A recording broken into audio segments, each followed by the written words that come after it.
बिना मिले वापस।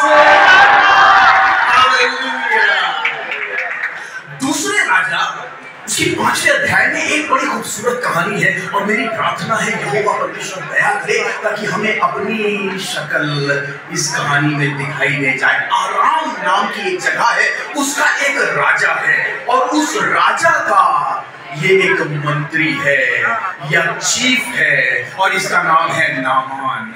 बाइबल बताती है ये नामान बहुत शूरवीर है, दिखने में बहुत अच्छा है, कमांडर इन चीफ अंग्रेजी में बोलते हैं ये है, लेकिन इसके साथ एक प्रॉब्लम है, ये कोई है। आपको मालूम है बिल्कुल हमारे और आपकी तरह है। ये कमांडर इन चीफ है। आपने कभी आर्मी के कमांडर को देखा?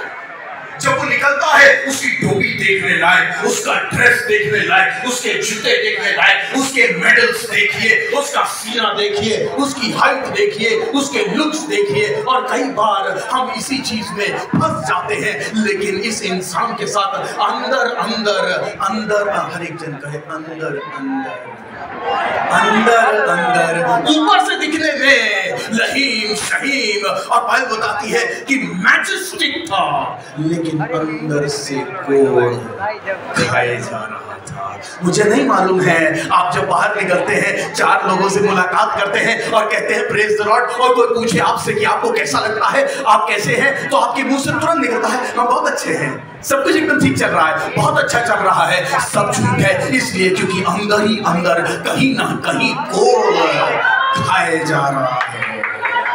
दिखने में तो बिल्कुल रॉक स्टार हो,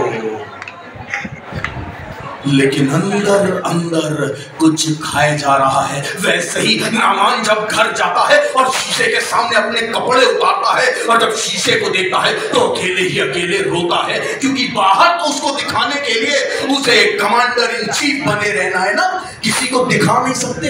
हम में से बहुतों की तरह किसी को दिखा नहीं सकते, किसी को बता नहीं सकते हम क्या करते हैं अकेले और कैसे रोते हैं अकेले। हम किसी को दिखा नहीं सकते, किसी को बता नहीं सकते, लेकिन जब रात में अकेले होते हैं और अपना वो मैं उतार देते हैं तब बड़ा रोना आता है, तब बहुत रोना आता है। और अगर ये तुम्हारी हालत है तो तुमको एक जन के बारे में बताएं, उसकी एक नौकरानी थी जिसको वो इजराइल से लेकर आए थे, छोटी सी लड़की थी। उसने देख लिया और उसने जाके अपनी मालकिन से बोला, मालकिन काश नामान उस नबी के पास चला जाए तो वहां जाकर ठीक हो जाएगा। आपको मालूम है इसकी बात पर बहुत ज्यादा ध्यान नहीं दिया गया।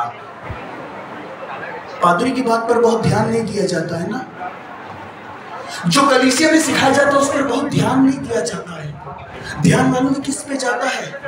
वो फेसबुक पर जाना जरूरी है, वो इंस्टा पर जाना जरूरी है। माय हार्ट इज ब्रोकन, और बीच में ऐसे दरार। आए सब टूटे दिल वालों यीशु के पास आओ, फेविकॉल लगाएगा,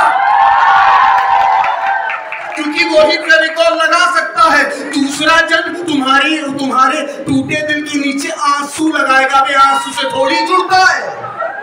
उसको जोड़ने के लिए वो वाला होना चाहिए जिसने अपने आप को तोड़वा दिया, क्योंकि जो अपने आप को तोड़वाता है वो ही तुम्हें जोड़ सकता है।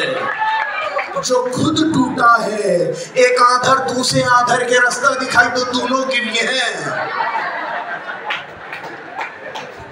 इसको मालूम चल गया कि इस बच्ची ने बताया और नामान पहुंच गया एलिशा के पास।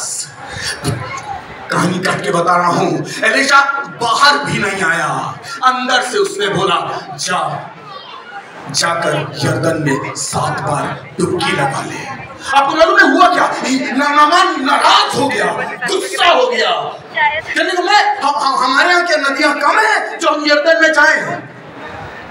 मुझे तब समझ में आया ये नामान की सिर्फ एक प्रॉब्लम नहीं थी कि उसको कोढ़ था, वो कुछ दिमाग से भी गड़बड़ था। वो कुछ दिमाग, आपको मालूम है क्यों? क्योंकि लिखा हुआ है, कहने लगा मैं तो सोच रहा था कि नबी आएगा और मेरे ऊपर हाथ रखेगा और वो 2500 रुपए वाली दुआ करेगा, जो ऐसे नहीं काम के करते होंगे, वो 2500 वाली दुआ करेगा। ऐसा कुछ नहीं हो। कहने लगा मैं तो सोच रहा था। तुमने कैसे सोच लिया? करना तो उसको था। ये तो बिल्कुल वही वाली हालत हुई कि हमारी बीमारी है, हम डॉक्टर के पास गए और डॉक्टर से बोले डॉक्टर साहब ऐसा है, ई दवा लिखो, ई दवा लिखो, ई दवा लिखो। हम जो कह रहे हैं वो दवा लिखो। कहने लगा, ये सोचने लगा कि नबी बाहर आएगा और हमारे हाथ पर हाथ रखेगा। कलीसिया के लोग तुमसे एक बात बताना चाहते हैं, जो परमेश्वर का वचन तुमसे बताए वही प्रिस्क्रिप्शन है, जो परमेश्वर का खादिम तुमसे कहे वही प्रिस्क्रिप्शन है। और अगर अपने अंदर के कोड से निकलना है तो तुमको 7 बार अर्थात पूर्णता से अपने आप को यहोवा परमेश्वर के हाथ में सौंपना ही पड़ेगा।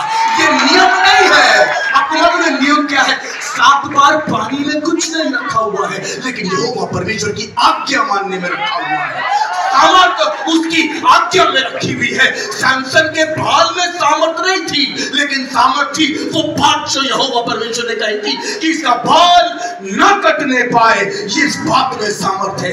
यहोवा परमेश्वर का राज्य बातों में नहीं है, सामर्थ में है। तुम्हें छोड़ देगा और तुम्हारा कोड़ जो तुम अकेले रोते हो ना, आज के बाद से खत्म हो जाएगा।